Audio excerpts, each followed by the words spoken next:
Okay, good afternoon guys. This is Professor David J. De Los Reyes. Okay, I am now on topic number 23 on my channel under differential equation.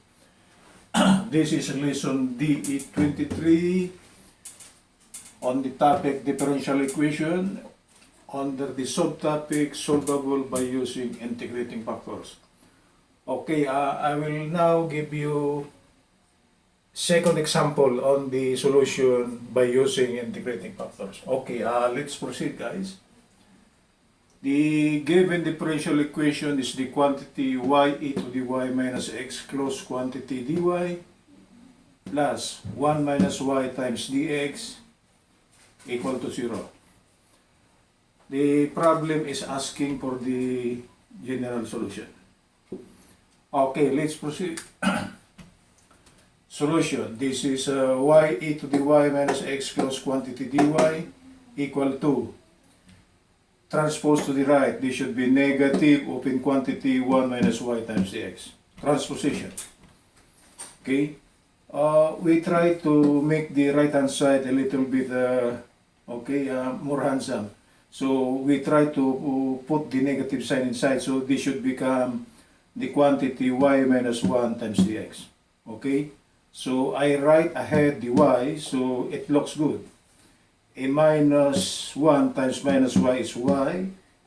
A minus 1 times 1 is minus 1. So the right hand side is just actually y minus 1 closed quantity dx.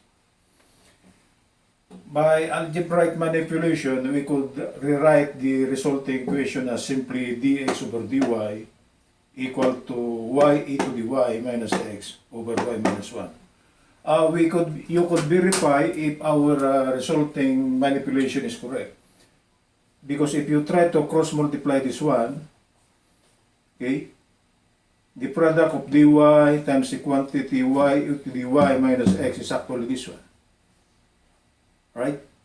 And dx times y minus 1 is actually this one. So this form here can be written as dx over dy equal to y e to the y minus x over y minus 1. Okay?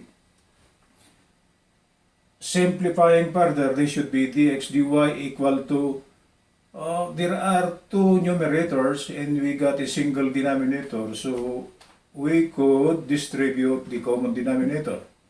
So this is y e to the y over y minus 1 minus x over y minus 1. I just segregate it.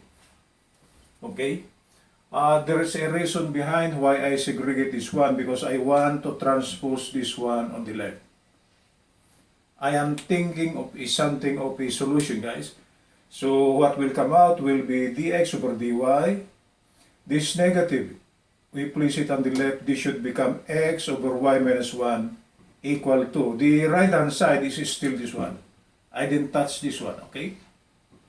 So what comes out, if we try to manipulate a little bit, dx over dy, this can be, the second term can be written as 1 over y minus 1 times x equal to, the right hand side is still the same. It's a pure function of y. But it involves y and an exponential function, so this is y e to the y over y minus 1. So if you try to inspect the resulting equation after the algebraic manipulation, this is now under case number 2.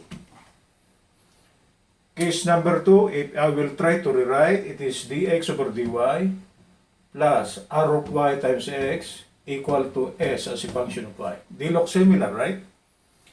So if this falls under case number 2, the general solution, I have given you under lesson number 1, the past 2 days. It will be x times the integrating factor equal to the integral of the right hand side times the integrating factor multiplied by dy plus c. Oh, this is actually the required general solution. Right? So to bring out the general solution, solve for the integrating factor, then try to integrate the right hand side. The integrating factor is actually the integral of, or equal to, e raised to the integral of r of y dy.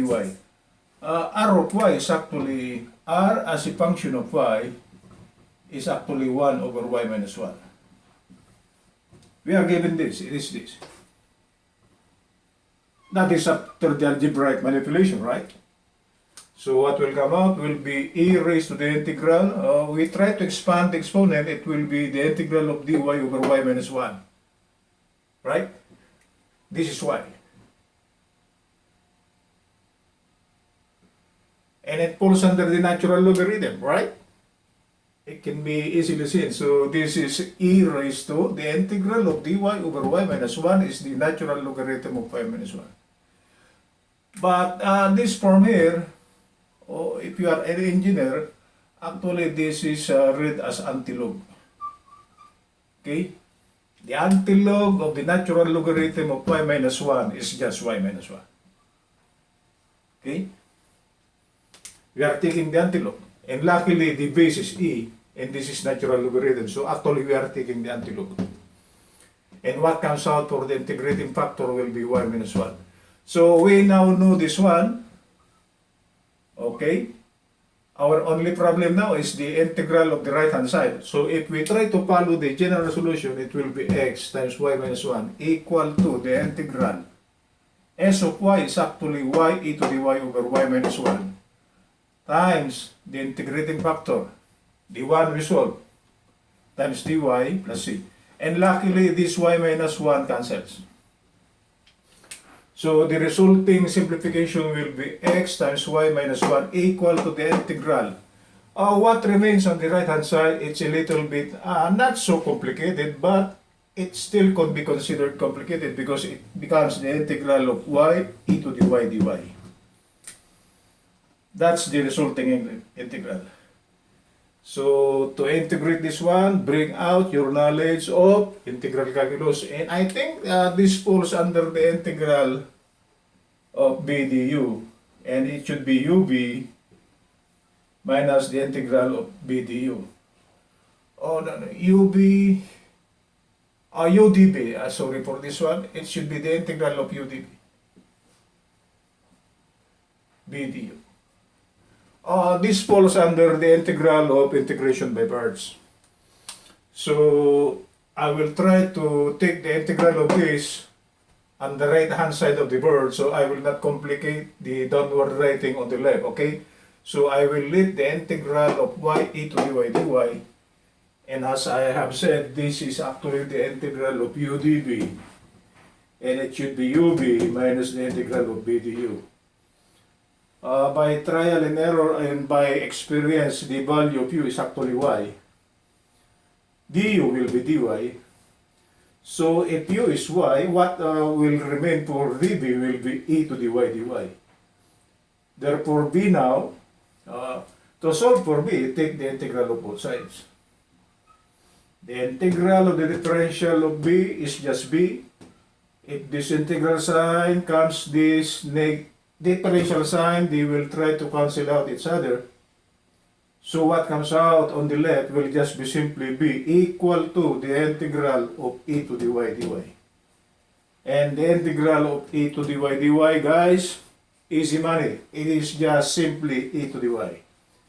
So if we go back to the integral of y times e to the y dy equal to, I will now try to follow this one. So this should be uv, which is y e to the y, minus the integral of b du. It is e to the y times dy. Because du is dy, b is e to the y. And this is again an easy money, guys. The integral of e to the y dy, easy money. So what will come out will be y e to the y minus e to the y. And if we try to simplify a little bit the integral of y e to the y dy, it will be a common factor e to the y times the quantity y minus 1. So we now know the solution of this by being systematic because we place it on the right. So the final general solution, we will just follow this, guys, no problem. X times y minus 1, okay, plus the integral of this, and which we solve it separately, And it is very nicely done, okay, because we put it on the right. So it is easily understandable.